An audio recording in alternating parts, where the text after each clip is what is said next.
शौक़ के बगैर ये कारोबार भी नहीं हो सकता, जिसको आप जो है ना कारोबार में फ़ेल हो जाएंगे। आपका सारे के सारे ये हॉबी कारोबार आपकी बाइंग के ऊपर है। मैं यहाँ पे ये कहूँगा कि आप ना किसी समझदार ब्रीडर को कंसल्ट कर लिया करें। जब आपका ब्रीडिंग सीज़न शुरू होना है ना, ब्रीडिंग सीज़न शुरू किस तरह करना है बड़ा इम्पॉर्टेंट है, कब करना है बहुत इम्पॉर्टेंट है।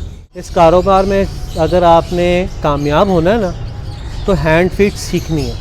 आपकी बाइंग जो है सितंबर में ख़त्म हो जानी चाहिए। जो भी आपने बाइंग वगैरह करनी है वो कर लें। अडल्ट जो है पेयर्स की तरफ कम जाया करें, पट्ठों की तरफ ज़्यादा जाया करें। 3 टाइम्स इन अ डे आपको बॉक्स को चेक करना है जो चिक्स में आ गया है। अच्छा, एक सीप का मैं आपको एक बड़ा अपना एक्सपीरियंस बताऊं। कहते हैं किस तरह पता चलेगा, वो जो उनका स्टमक है ना वो चलना शुरू हो जाए, डाइजेशन सही हो जाए, वो ठीक हो जाएंगे। उस बर्ड को ज़रूर उठा लीजिए जो आपको बार बार दाने के दाने पे नज़र आ रहा है। क्वांटिटी मत देखिए, क्वालिटी देख लीजिए। एक पेयर ले लीजिए, 50,000 का एक पेयर ले लीजिए। आप बड़े उस वक्त हैं जिस वक्त आपके पास कोई छोटा आया है तो उसको आपसे फ़ायदा हुआ है।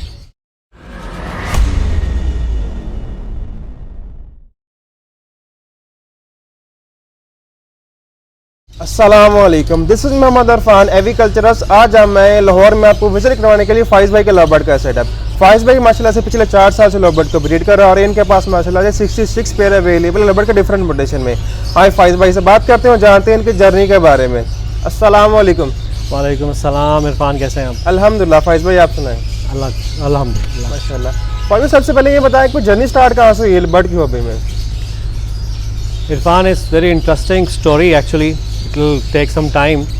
इन शॉर्ट मैं आपको बता देता हूँ कि I was working at the airport. Sri Lankan Airlines का मैं हेड ऑफ ऑपरेशंस था लाहौर में, बल्कि नॉर्थ में उसको मैं करता था सारा। तो मेरे एक दोस्त हैं वहाँ असलान मेरे घर आए हुए थे। उन्होंने काफ़ी चीज़ दफ़ा देखा था, बर्ड्स और ये सारी चीज़ें वगैरह। वो कहते सर इस हॉबी में आप पूरी तरीके से एंटर क्यों नहीं होते, आप इसको और तरीके से देखें, मैं आपको दिखाता हूँ। तो वो उसने फिर मुझे बताया, दिखाया। फिर वो डिफरेंट जो है हॉबीज़ जो फैंसीस है उनके पास लेके गए मुझे कि ये देखें बॉस इस तरह होता है, इस तरह चल रहा है। फिर मेरा ख़्याल है फिर हमने वहाँ से शुरू किया 4 साल पहले। तो यहीं पे हमारे ओपन में शुरू कर दिया हमने, क्योंकि एक्सपीरियंस तो था नहीं। हमने तो हमें कभी रखे नहीं थे इस तरह birds commercial point of view से, और लव बर्ड्स बिल्कुल मेरा एक्सपीरियंस नहीं था इनसे। तो वो मैंने रख लिए एंड आई स्टार्टेड विद ये जो लुटिनो पसनाटास और इस किस्म के जो आम बर्ड्स हैं, वो जो मेन तो वही थे। कि तो बाद में म्यूटेशंस आई हैं बहुत ज़्यादा, एकदम जो है हॉबी कहीं से कहीं चली गई है। लेवल ऑफ हॉबी जो है वो टोटली चेंज हो गया डेफिनेटली। तो वो जो हमने शुरू किया था, फिर उसके बाद नेक्स्ट ईयर जब यहाँ पे लॉस हुआ तो अंदाज़ा हुआ कि जी इसको आपको you have to have a shed, एक प्रॉपर शेड होना चाहिए, उसके अंदर आपके केजेस होने चाहिए ताकि वो उड़े ना।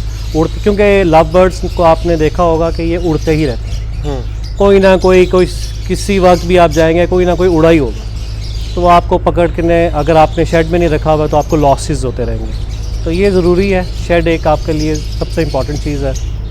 उसके बाद फिर हमने म्यूटेशंस ख़रीदना शुरू की। उस वक्त के म्यूटेशंस में वो पाब्लूस पेटिनोस थे, अल्बाइनोस रेड आइज़, ये सारे लिए हमने वो शुरू किया। फिर एक उस वक्त एंटर हुआ था एक ग्रीन ऑफलाइन, एंट्री थी उसकी ग्रीन ऑफलाइन की, तो वो भी हमने लिए, तो शुरू किया। तो the experience was very good. We didn't earn much, लेकिन हमने एक्सपीरियंस बहुत लिया। Because earning is your experience is also your earning. जो आप काम कर रहे हैं, सीख रहे हैं, ये अर्निंग है। डेफिनेटली पैसा ही अर्निंग नहीं होता, जो एक्सपीरियंस है वो भी आपकी अर्निंग है। तो अर्निंग हमने इस लिहाज से जो एक्सपीरियंस की अर्निंग की वो बहुत की है। लॉसेस बहुत हुए कई, क्योंकि आप जब लर्निंग कर रहे होते हैं तो you get to meet losses. तो वो लॉसेस से परेशान नहीं होना, ये मेरी एक सिर्फ सबको होगी कि जो लॉसेस है ना, जब आप लाइव एनिमल्स या लाइव बिजनेस के साथ अटैच होते हैं तो इसमें लॉसेस के जो है ना चांसेस आपके साथ अटैच होते हैं। डेफिनेटली। वो उससे आपने डरना नहीं है कि जी यार ये लॉस हो गया, होना है कि हो गया, तो ऐसे बड़ा मुश्किल है। थोड़ा सा आप देख लें कि कहाँ पे गलती हुई, गो बैक, सर्च कहाँ मिस्टेक की, आपको पता चल जाता है। आपको आपकी मिस्टेक पता चल जाती है कि हाँ यार ये मिस्टेक की होगी मैंने। अब मैंने जब शुरू में मैंने बता दूं, शुरू में सॉफ्ट फूड्स और ये सारा कुछ जब चल रहा था, उस वक्त यूट्यूब देख रहे थे हम लोग, वहीं से लर्न कर रहे थे। तो मैंने जो है सॉफ्ट फूड जो बना रहा था, जो ब्रीडर्स को दे रहा था, वही मैंने वो जो चिक्स निकले उनको भी वही दे दिया। स्ट्रेट अवे मोर्टेलिटीज़ ऑब्वियस, मुझे उस वक्त मेरे जहन में नहीं आया, लेकिन जब वो 2-3 मरे तो फिर अंदाज़ा हुआ कि नहीं यार ये तो मैं किया फिर I went back, this is the mistake I have done, I should not do that. तो उसको हमने रोका कि नहीं ये इस तरह नहीं करना। सॉफ्ट फूड का एक तरीक़ाकार है, ब्रीडर्स और हैचिंग बर्ड्स जो हैच करवा रही होंगी, जो इंक्यूबेट कर रही होती हैं, जो फॉस्टर पेरेंट्स हैं या पेरेंट्स हैं, उनकी डाइट में फ़र्क आता चलता रहेगा। वो आपको पता होना चाहिए कि जी अब ये ब्रीडिंग होनी है, करवानी है, आपने एग्स लेने हैं, तो कौन सी डाइट आपको चाहिए। अब ये हैचिंग हो यानी कि इंक्यूबेशन में चले गए हुए हैं, उसके ऊपर इंक्यूबेट कर रही हैं फीमेल्स और मेल्स सारे बैठे हुए हैं, तो उनको उस वक्त क्या चाहिए, बिल्कुल, और जिस वक्त वो हैचिंग हो जाती है तो उस वक्त क्या फूड चाहिए। तो ये 3 स्टेजेस हैं मेरे मुताबिक, जो मुझे एक्सपीरियंस हुआ कि ये 3 स्टेजेस के जो खाने हैं ना, वो आपको पता होने चाहिए कि आपने क्या क्या किस क्या देना है, तो वो लर्न कर लें सारे। तो I think learning is still going on, every day we learn, कुछ ना कुछ आप सीखते हैं। और सबसे सीखिए, आपसे छोटा है, आपसे उम्र में बड़ा है, आपके बराबर का है, इल्म जिससे मिल रहा हो उससे इल्म ले लें। ये झिझक है ना, अब मैंने अरसलान जो है, अगर मैंने अरसलान को देखूं तो Arsalan was working with me, तो मेरे से उम्र में बहुत छोटा है, मतलब हाफ वे का फ़र्क है, तो लेकिन उसने मुझे बहुत कुछ सिखाया, बच्चे ने, मैंने उससे सीखा। तो सीखने में के लिए ना आपको जो है वो बाउंड्रीज़ मत बनाएं अपने इर्द गिर्द कि जी ये इससे नहीं मैंने सीखना, ये छोटा है, इसको क्या पता। तो छोटा भी बहुत कुछ बता देता आपको। अक्ल मिरास नहीं है उम्र की, उम्र के साथ उसका वो ज़रूरी नहीं है। छोटा सा बच्चा, मेरा बेटा है ना 4 साल का है, ऐसी ऐसी बातें कर जाता है, मतलब वी गेट यार ये इतने शौक होते हैं यार ये कैसे कर गया। लेकिन वो अल्लाह ताला की देन होती है, तो आपको हर किसी से सीखना है, तो सीखते रहिए, सबसे सीखिए और जेलसी ना कीजिए किसी के साथ, बिल्कुल, क्योंकि जेलसी जो है ना वो आपको ख़त्म कर देगी, आपके कारोबार को भी ख़त्म कर देगी, आपकी ज़िंदगी, आपके जो आराम है ना, सुकून है ना ज़िंदगी का, वो ख़त्म कर देगी। किसी को ऊपर जाता हुआ देखें तो माशाअल्लाह बरकल्लाहु फ़ीक ये पढ़ें। मुझे मेरी आदत बन गई हुई है कि मैं किसी को देखता हूँ, किसी के साथ किसी कोई चीज़ वीडियोस शेयर हो रही होती हैं, या फेसबुक पे आपको पता है पिक्चर्स कितनी अपलोड होती हैं, आई ऑलवेज से माशाअल्लाह बरकल्लाहु फ़ीक, क्या माशाअल्लाह कहिए और उसके लिए बरकत की दुआ कीजिए। आपको ऑटोमेटिकली जो है ना बरकत भी मिलेगी और अल्लाह की रहमत भी मिल जाएगी। फाइज भाई को मोटेशन कौन सी पड़ी है इस टाइम? इरफान माशाल्लाह अल्लाह का फ़ज़ल है कि अप्लाइंस, डाइल्यूट अप्लाइंस पड़े हुए हैं और स्प्लिट में भी पड़े हुए हैं, विजुअल्स के साथ उनको पेयरिंग की हुई है। और फिर हमने पाब्लू जो है पेल फेलोज़ अप्लाइंस में, वो मैंने बहुत लगाए हुए हैं इस बार। मैं क्या 7, 8, 9 पेयर्स जो हैं वो मेरे तो पेल फेलोज़ के ऊपर पेल फेलोज़ ही हैं। तो डाइल्यूट्स जो हैं वो भी इस तरह मैंने लगाए हुए हैं। फिर ब्लूटूथ की वर्किंग के लिए मैंने पाब्लूस टू पाब्लूस की वर्किंग काफ़ी ज़्यादा की हुई है। इस बार मैंने ना फर्स्ट टाइम मैंने, क्योंकि ब्लूटूथ मैंने नहीं कर रहा था 3-4 सालों में, मुझे अब पता चला कि नहीं, ब्लूटूथ आपके पास होना बड़ा ज़रूरी है। It's a very main bird which you must have in UAV. तो अब मैं उसकी वर्किंग कर रहा हूँ। माशाल्लाह मैंने काफ़ी इकट्ठे कर लिए हैं इस साल। तो ब्लूटूथ भी आ जाएंगे, पाब्लूज और प्लाइंस, उनको स्प्लिट्स में कन्वर्ट कर रहा हूँ। किसी पाब्लू के साथ लगा दिया तो पेल फेलोस के साथ लगा दिया तो स्प्लिट्स मुझे मिलते जाएंगे। तो इस तरह की जो है वर्किंग्स कर रहा हूँ मैं। फिर उसके बाद ग्री जो है आपकी ब्लू सेलेक्टिव प्लाइंस, उसके ऊपर वर्क कर रहा हूँ मैं। अभी इंशाल्लाह ताला नेक्स्ट ईयर जो है मेरे पास क्रिमिनोज ऑफ प्लाइंस, अल्बाइनो प्लाइंस, इसके ऊपर भी होंगे मेरे पास, काफ़ी ज़्यादा होंगे पेयर्स कि उसके ऊपर भी मैं अपने अलग वर्किंग कर रहा हूँ। अभी कोई नहीं, nobody is working at it. तो मैंने कहा चलो यार यही काम करिए, कुछ वर्किंग ही करते हैं ना, आपने कुछ वर्किंग करनी है, लेट्स डू समथिंग। बिल्कुल। तो सेपरेट, अगर एक ही भेड़ चाल मज़ेदार नहीं होती, आपको थोड़ा सा हट जाना चाहिए किसी चीज़ से, कोई और अपने लिए कोई चीज़ करें आप। शौक की भी तो होती है आपकी। बिल्कुल। तो ये एक जर्नी है सीखने की, लर्निंग की, जो आप करते चले जाते हैं, सीखते चले जाते हैं, आप इंजॉय करते चले जाते हैं। Enjoyment should be there. बिल्कुल। इंजॉयमेंट के बगैर कोई भी कारोबार मज़ेदार नहीं होता, बोरिंग नहीं होना चाहिए। तो फाइज भाई, जो फर्टिलिटी रेशियो होती है डिपेंड किस पे कर रही होती है? मेल पे डिपेंड करती है कि फीमेल पे डिपेंड कर रही होती है वो? दोनों पे। मेनली तो आप लेके जाएंगे मेल के ऊपर, क्योंकि जो स्पर्म्स हैं वो तो मेल से ही आने हैं। तो हेल्दी स्पर्म्स जो हैं वो हेल्दी फर्टिलिटी भी देंगे और हेल्दी चिक्स भी दे देंगे आपको। फीमेल्स में वेरी फ्यू फर्टिलिटी इश्यूज आते हैं, आ सकते हैं, ये नहीं कि बिल्कुल नहीं होते, लेकिन the very ratio is very less. Males का ज़्यादा इशू होता है। हम जब मेल्स में, जब दुनिया में भी आप देख लें, इंसानों में भी कल्चर ऐसा है अजीब सा, बुरा सा, कि हम पहले औरत को कह देते हैं जाके ऐदा इलाज होना चाहिए, जबकि इलाज या टेस्ट जो है सबसे पहले मेल का होना चाहिए। ये क्योंकि मेल से चलता है सारा कुछ। फीमेल्स आर वेरी लेस, उसका रेशियो जो है ना कि उनके इश्यूज आते हैं, आ सकते हैं लेकिन कम होते हैं। मैं यहाँ पे ये कहूँगा कि आप ना किसी समझदार ब्रीडर को कंसल्ट कर लिया करें। जब आपका ब्रीडिंग सीज़न शुरू होना है ना, बहुत अच्छे ब्रीडर्स मौजूद हैं, बहुत समझदार ब्रीडर्स मौजूद हैं, उनसे बात कर लीजिए।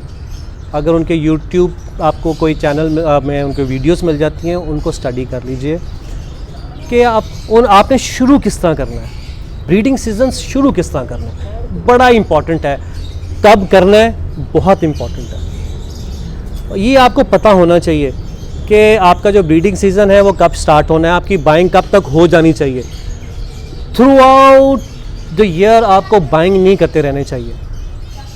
मैंने इस बार जो थी बाइंग, पहले पिछले सालों में मैंने ऐसी की थी कि दिसंबर तक भी बाइंग चल रही थी, लेकिन समझ लगी है अब सबको मैं बता दूं कि आपकी बाइंग जो है सितंबर में ख़त्म हो जानी चाहिए। जो भी आपने बाइंग वगैरह करनी है वो कर लें, उसके बाद आराम से बैठ जाएं, बैठ के फिर अब इंजॉय करें अपनी हॉबी को और उसको फ्लरिश करवाएं।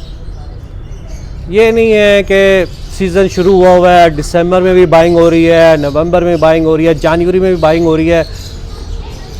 और जो लोग, ख़ास तौर पे जो लोग नवंबर दिसंबर में अडल्ट्स की बाइंग कर रहे होते हैं और उनको जो अडल्ट्स मिल रहे होते हैं वो क्या होते हैं? कभी आपने ये सोचा है कि ब्रीडिंग शुरू होने के ऊपर आपको जो अडल्ट कोई देगा तो वो क्यों देगा, किस लिए देगा? बिल्कुल, कोई ना कोई इश्यू होगा ना, कोई ना कोई प्रॉब्लम होगी। एग की जो उनकी रेशियोज़ हैं वो गलत होंगी, गंदी होंगी फीमेल्स की।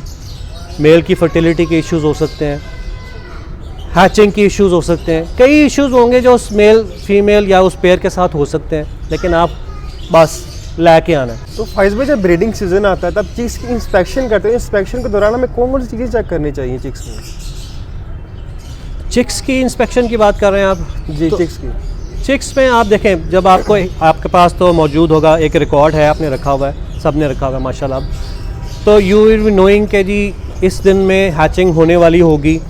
तो अब रेड आइज़ जो है, मैं अब क्या कर रहा हूँ, जो रेड आइज़ है ना, चाहे वो पेल फेलोज हैं या अल्बाइनोज हैं, उनके चिक्स जब आने वाले होते हैं तो मैं उसमें जो है आपके सिम्बोटिक जो है वो 2 दिन पहले शुरू करवा देता हूँ लिक्विड, कि वो पीना शुरू हो जाते हैं माँ बाप। उसका मैंने ये देखा रिज़ल्ट कि आपकी जो मोर्टेलिटी रेट है इन रेड आइज़ ख़त्म हो जाती है। मोर्टेलिटी नहीं, मेरे पिछले साल कोई बच्चा बचा नहीं था, इस साल जो है बड़ा अच्छा रिज़ल्ट रहा है मेरा।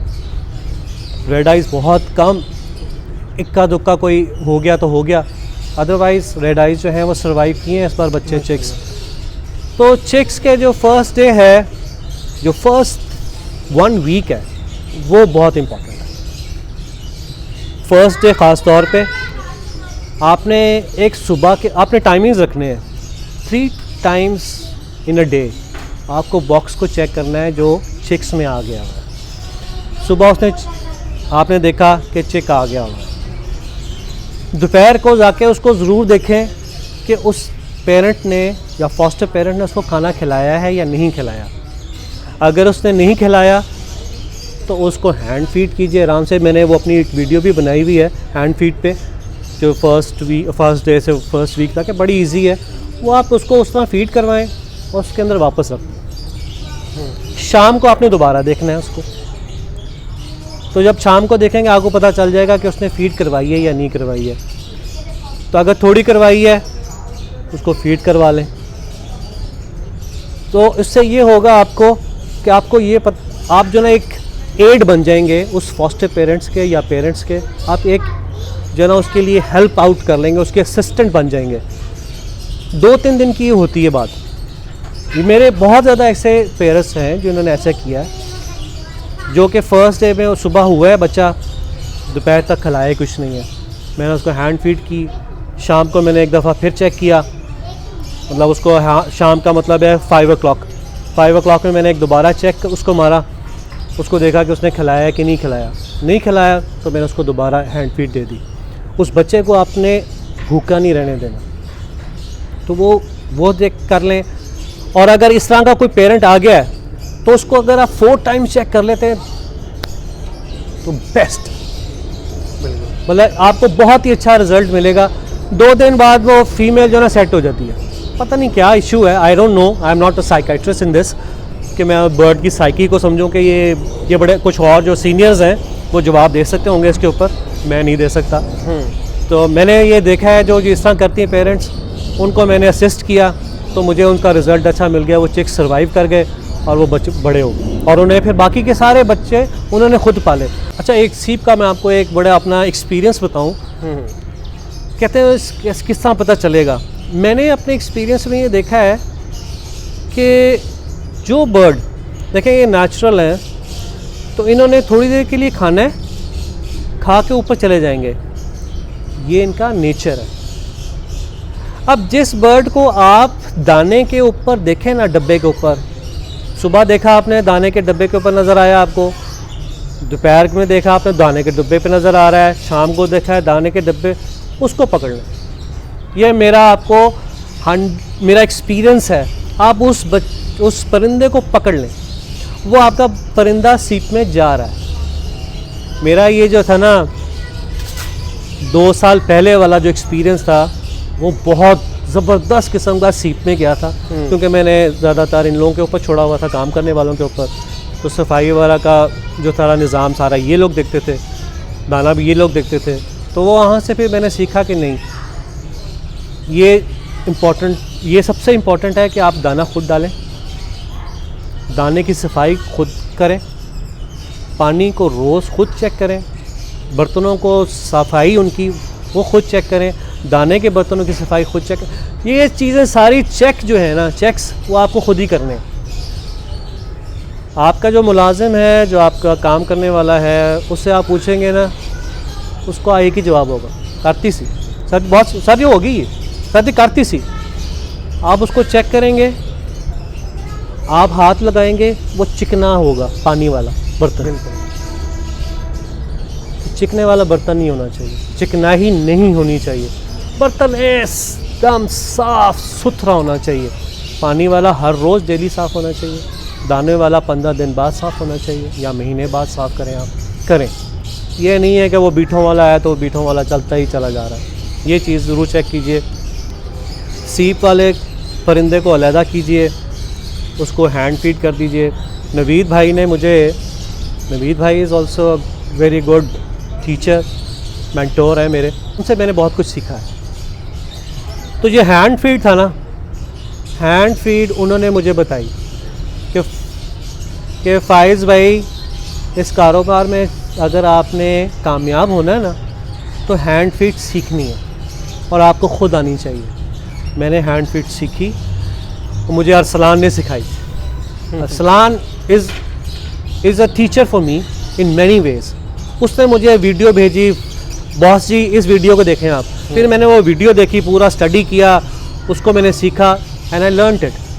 तो मुझे बहुत फ़ायदा हुआ। तो thank you very much Naveed भाई कि वो चीज़ मुझे बहुत पे बैक उसने किया कि हैंड फीड करवाने में। तो thank you very much, thumbs up to you and Arsalan as well.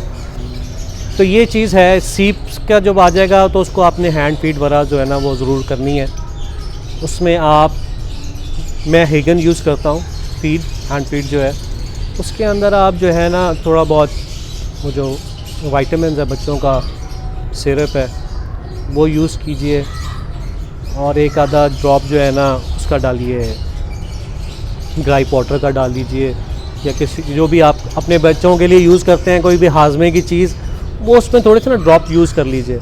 उनका हाजमा सेट हो जाएगा, उनका पेट चलना शुरू हो जाएगा। वंस वो जो उनका स्टमक है ना वो चलना शुरू हो जाए, डाइजेशन सही हो जाए, वो ठीक हो जाएंगे। आपको 3-4 दिन लगेंगे, 3-4 दिनों में वो नॉर्मल हो जाते हैं। तो फ़ाइज़ भाई इन पे क्या एडवाइस देना चाहेंगे आप? किसके ऊपर? ये सीप वाले का। न्यू फेंसर अगर आ रहा है उसे क्या एडवाइस देंगे? न्यू फैंसियर, सबसे पहले तो न्यू फैंसियर को ये सोच के आना चाहिए कि वो किस कारोबार में आ रहा है। जैसे मैंने पहले कहा, ये लाइव कारोबार है, ज़िंदगी है। ज़िंदगी, जो चीज़ ज़िंदा हुई है उसने मरना भी है, डेफिनेटली। ठीक है। सब ने ज़िंदा नहीं रहना, बीमारी भी आनी है, बीमार भी होंगे। आपको इसको सीखना है कि इस कारोबार में जो इम्पोर्टेंट चीज़ें हैं वो आपको सीखनी है। फिर आपको सबसे पहले आपकी बाइंग बेस्ट होनी चाहिए।